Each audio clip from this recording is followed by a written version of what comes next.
Imagine you're a German tank commander in 1943, deep inside the Soviet Union, and your engine just goes quiet, not from enemy fire, not from a mechanical fault, but because the fuel gauge hit zero.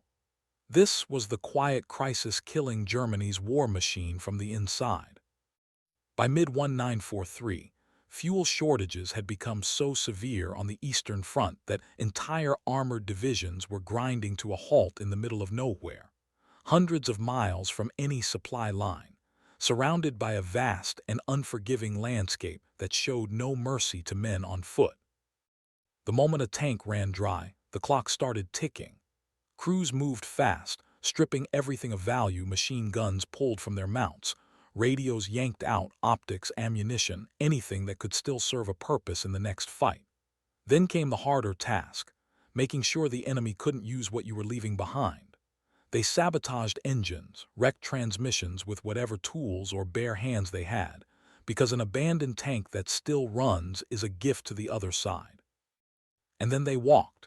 Not a short march to the nearest base, sometimes days of movement through brutal cold, mud, or snow, carrying only what their bodies could manage. Abandoning your tank wasn't considered desertion, but you'd better have a convincing story when you finally reached your own lines. Thousands of tanks ended their war this way, not with a dramatic explosion or a kill shot from an enemy gun, but simply sitting silent and empty in the middle of a frozen field. The most powerful ground weapons of the era weren't defeated by Allied firepower. They were defeated by an empty tank.